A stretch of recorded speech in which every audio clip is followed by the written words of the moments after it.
2 whole years ago my wife Angie and I decided it was finally time to buy a house.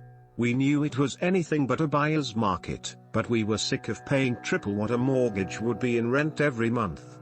I'm sure this story is familiar to some of you, and we went through every stage of disbelief, anger and finally apathy after every competitive offer we put together was blown out of the water by a multinational investment corporation. I'm not mad about the process anymore, although it left me questioning where society was headed. How is this legal? I went to school. I paid off debt. I got a good job. I did everything right to still get priced out the fucking city I grew up in. Perhaps some anger remains. But after setting our sights on the city's less desirable neighborhoods, we finally got our home. On June 1st we moved into a 4,500 square foot colonial. It had hardwood floors that paginated like leather, and the frosted plaster trim gave the ceilings the look of a wedding cake. The basement was a different story. It wasn't just unfinished. It was a dank hole in the ground, and scribbled on the walls were strange spirals and crude faces. Kids. The realtor had said, like she knew who drew the markings, fixing up the basement would be quite the value builder.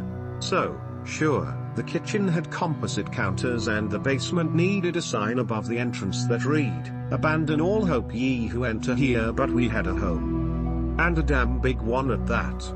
The catch was that it was a stone's throw from the freeway, and that the area was known for its crime more than anything else. Angie said it was just a stepping stone. We'd bank a year's worth of mortgage, hope the housing market keeps rocketing, and move again in a year. There were some flaws in her plan, mainly money, but I didn't say anything. I figured we'd both adjust to like it there. The first few weeks went smooth, and me and the wife got to unpacking and introducing ourselves to the neighbors. Maybe it was the threat of crime and that there was comfort and purpose in knowing who you lived next to. But whatever it was, our neighbors were incredibly friendly. We felt at home quick, and while there were some shocks, we made games out of them to take the fear away. With the pops that permeated the night, we had the game where we guessed whether the sound was fireworks or gunshots. When we passed large turds, one of us would point and we played human or dog. Unfortunately, after just a couple weeks at this game, we became experts at differentiating between these. Gunshots carry the sharp crack of the sound barrier being broken, while fireworks go boom or pop. As for the poop, let's just say that we hadn't seen any dogs large enough to lay landmines around town. There was a homeless problem there for sure, but they minded their own business. Our neighbors seemed to see right through them. They'd act as if they were ghosts, like they weren't even there. Hell, everyone did. I'd smile and say hello in passing. The least I could do was treat them like human beings. One night after a movie, I was at the sink washing the popcorn bowl. The window above looks out to our backyard, which was heavily wooded for a city lot. When it was dark out, I could only see a sliver of what was outside beyond the reflection of myself in the glass. I frowned at the shadow of a tall dark stump. I don't remember a tree there. I swayed on my feet to see past my reflection. In between the bushes, nearly out of sight, a man was standing still, staring back at me. My heart leapt and I dropped the bowl where it crashed in the sink. "You okay in there, honey?" Angie shouted from the living room. "Yeah?" I kept my eyes on the man and said nothing to Angie, not wanting to alarm her. "I'm gonna take the trash out." "Okay." I walked by the trash without touching it and opened the back door. Hello. Outside, the wind was blowing hard and the branches of the buckthorn the man stood behind were waving wildly as if to warn me. "What do you want?" I stepped forward to try and show I wasn't scared, but it was the tepid step of prey, like I was better planting my weight to run. The man said nothing. I took another step forward more confidently this time, but jumped when my movement activated the motion light. I composed myself and yelled, "This is private property. If you don't leave, I'm calling the police." Now this was the emptiest of threats and everybody in the neighborhood knew it. The cops made a point to show up an hour late if at all. The man walked forward a few paces to where I could see him better. He was very tall and wore a heavy wool overcoat that stretched all the way to his ankles. He kept walking towards me, my brain was shouting but I froze in fear. "What do you want?" He stopped just in front of me. A white scar starred across his black skin just below the chin. He was at least 6'6", but the coat that ran the entire length of his body made him gigantic. His face was recently shaven and gaunt. He held out his fist at arm's length, and when he uncurled his fingers, cupped in his enormous palm was a pill.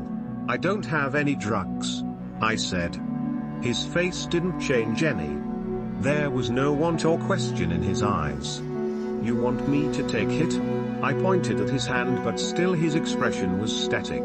I reached out and gently plucked the pill from his palm. I held it between my forefinger and thumb. It was just a pill capsule, whatever had been inside had been emptied. "What do you want?" I asked again. He opened his mouth, revealing the severed stump of a tongue, and then he widened the enormous whites of his eyes. He began to mouth something, but being tongueless I couldn't tell what. But my blood cooled because I felt certain it was some kind of curse. "Please," I murmured. "Please leave." He turned and stepped into the night, and I watched the bushes sway in his wake as if he were a giant parting his way through the woods. The next day was Saturday, and I was determined to find out if anyone knew about this tall man. I walked to the strip mall and asked some of the homeless in the area, but as soon as I began to describe him, they all looked at the ground and shook their heads. The pattern was repeated with every other homeless person I tried to talk to. On my way home, I stopped by two men working on a car at the end of a driveway. "Hey," I started over to them. "This may sound a little crazy, but do you know of a tall fellow around here that wears a giant coat?" They both started laughing. "Sorry to waste your time." I turned to go. No. One of them was waving me back. "You talking about a really big motherfucker?" The man raised his hand to signify. "Yay, hi? Black coat? Nasty scars? Yeah?" I nodded. "Well, that's Tall Frank. What you wanna about him? You see him in your recycling?" "No, why? Tall Frank's a con man. He makes his living that way." I nodded. "He was acting weird in my backyard last night." "Weird how? Was he just looking like his weird self?" "No. He was staring at me from outside. When I went out he tried to say something. Or mouth something." Both of their brows rose. "You saying that Tall Frank tried to communicate with you?" "Yeah." They both looked at each other. "Tall Frank talks to nobody. And by talks I mean communicating in any kinda way. He cut his own throat to never talk again." The other chimed in. "That's just a rumor. Tall Frank showed up in this neighborhood 20 years ago. No one knows where he came from, and the man can't tell you."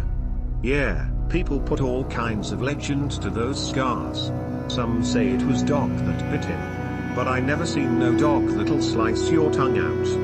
If he doesn't communicate with anyone, how come he has the name Tall Frank?" "Well, that's what my mama would call him." He leaned closer to me. "She used to tell me to watch my tongue or Tall Frank will take it." He chuckled to himself. "What do you think he wanted with me?" They both shrugged. "No clue. But you be sure to tell us when you find out." They bent back to their work, and I thanked them and went on far less assured than when I first set out. The next several days there was no sign of Tall Frank, but I began to fall ill. It was a headache at first, but soon I had heart palpitations and body aches that I almost let take me to the emergency room. I assured myself that there was no such thing as curses. Why was I letting one strange encounter with a homeless man dominate my every thought? Angie was working late recently, and when I had the house to myself at night, I would stand at the kitchen window and stare into the backyard. I was obsessed, and it wasn't long before I saw him again. I was wrapped in a blanket filling the teapot at the sink when I saw him standing in the same place as before. I dropped the pot and ran to the back door. "Hey, My head felt light and I was in that same kind of drunken state where your fear hardly speaks to you. I scampered through the backyard over to him. "What do you want with me?" Tall Frank was staring at me. He gestured with his scarred neck for me to follow. I looked down at my bare feet, but he was already walking. "Hey! Just leave us alone." I stepped cautiously after him. When I got past the bushes where I could see the alley, I saw him standing near the trash cans. I ran after him. I don't ever want to see you back here again." With our difference in size and the blanket wrapped around my shoulders, I'm sure I looked to him like some angry hobbit. He certainly didn't act intimidated, and I can't blame him. Tall Frank crossed the alley and sat on a crumbling retaining wall. He gently tapped the stone next to him for me to sit. "I'm not fucking sitting." He reached into his breast pocket and paused before pulling out an envelope. Then he put the letter in his other hand and reached in again and pulled out another. "What are those?" He extended the envelopes to me. His long arm nearly stretched the entire alley. I approached the letters cautiously, snatching them and stepping back. "What are these?" I muttered, already distracted. They had both been opened and I took the papers out of one of the envelopes. It was a handwritten letter on college-ruled paper. All the ink was smeared like it had been dunked in water, but I could still read it, albeit slowly. When I was done reading, I let my arm fall down to my side and stared at Tall Frank in disbelief. Angie had a lover. I looked at the other envelope and hardly had to read it to figure it out. The letterhead read, "Atlantic Life Insurance." A policy had been opened in my name for $250,000. I stumbled over to the retaining wall and sat. The pills. I thought about the empty capsule he'd shown me that I tossed aside. It was my emergency Albuterol. It had to be. A quick WebMD search showed that an overdose started with symptoms of headaches and heart palpitations. Angie is trying to kill me. Suddenly I realized Tall Frank's arm was around me and he was patting my shoulder paternally. We sat there in silence for a long time. "The things you can learn from people's recycling," I said. Tall Frank nodded and we watched the upstairs light turn on and my wife appeared in the window. She twisted something in her fingers and then tapped it into a mug. A minute later I heard the back door open. "Honey, are you out here?" Angie called. "I made you some tea." I guess the homeless around her don't always want change. Sometimes they might want to save your life.